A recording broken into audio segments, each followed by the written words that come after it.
In the church, we often talk about being welcomed. We welcome all to the table. We welcome new people to our church. We welcome visitors, strangers, the soon-to-be friend. As Romans 15:7 tells us, therefore welcome one another, as Christ has welcomed you for the glory of God. And I have a sense of pride in our church family as I see this play out. Yet I challenge us to ask, do we also make them feel wanted? Merriam-Webster Dictionary defines want as to be necessary or needed, a feeling many of us can identify with. People long for a place to belong, to be invited, and to engage with like-minded individuals. We wish for more than a welcome, but to be accepted. According to the book Social, Why Our Brains Are Wired to Connect, people can feel when they are not wanted. Researcher Matthew Lieberman and his UCLA lab ran studies with adults that showed how our brains deal with social pain. As he wrote in the book, we intuitively believe social and physical pain are radically different kinds of experiences. Yet, the way our brains treat them suggests that they are more similar than we imagine. We hurt when we feel rejected and not accepted. Our emotional pain is both psychological and physical. When it is processed in our brains, these two types of pain are connected. This isn't a new revelation to us as humans. David expressed this in Psalm 31, verse 9. I cried so much that I'm exhausted, and not only my eyes, but my mind and my body as well. It is more difficult to point to a particular place on our bodies when we hurt emotionally, but we feel the physicality of it. An unrequited love, a disconnected friendship, the death of someone close to you. Those experiences hurt. And not just in our heads or in our hearts. I think many of us can bring to mind the way our bodies hurt in the after effect of those situations. Those aches and pains that we can never point to or find relief for, except with time.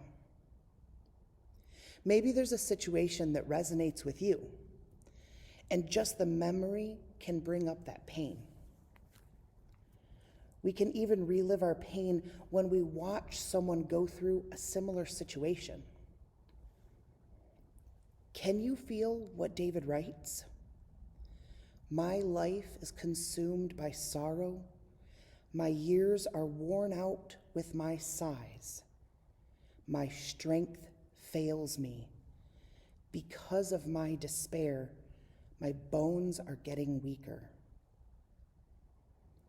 I can. I've been there.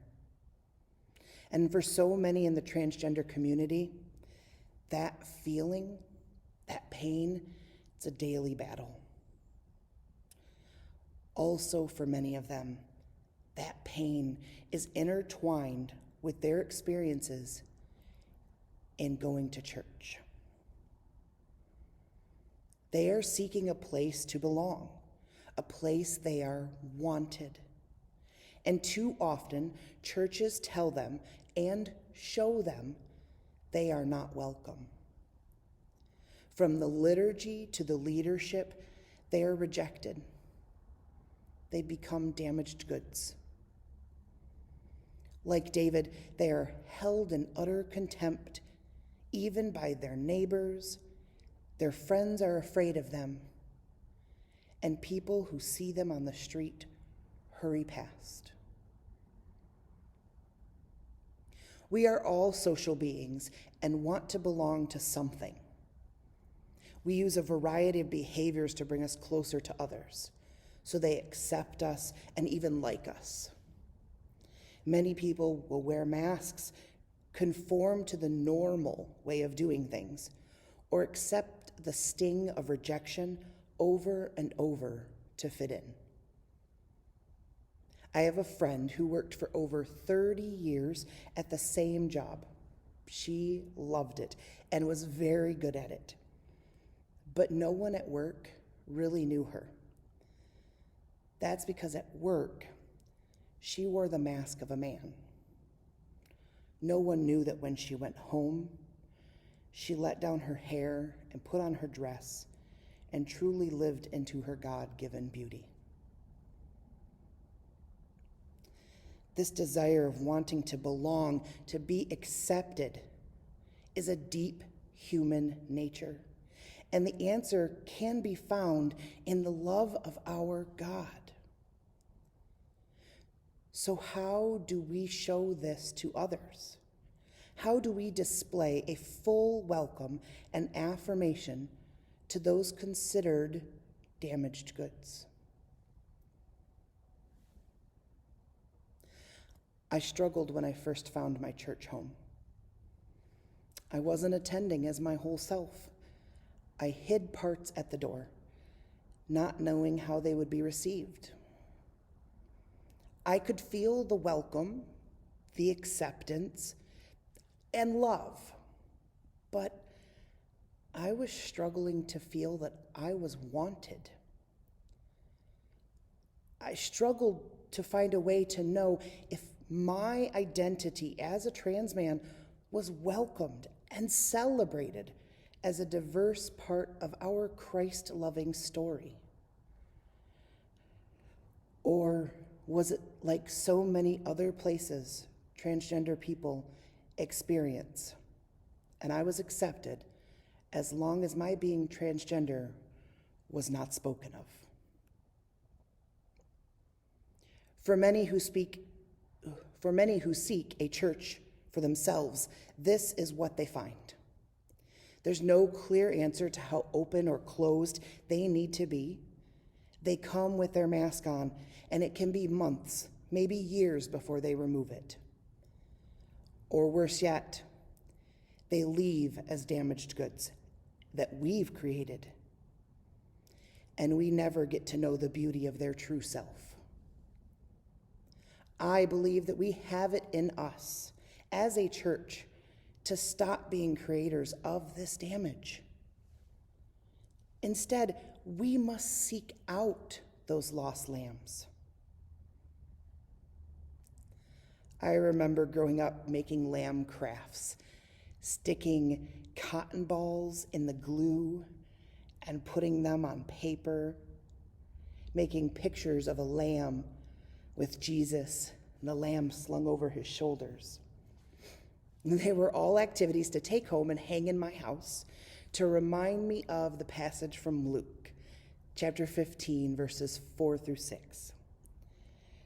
Suppose one of you has 100 sheep and loses one of them. What do? You leave the other 99 sheep in the pasture and go looking for the one that got lost until you find it. When you find it, you are so happy that you put it on your shoulders and carry it back home.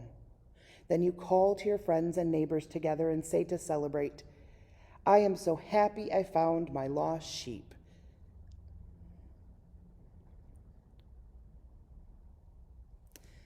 This is to remind us that if we are to stray on some exciting but ill-advised adventure, Jesus would lead us home.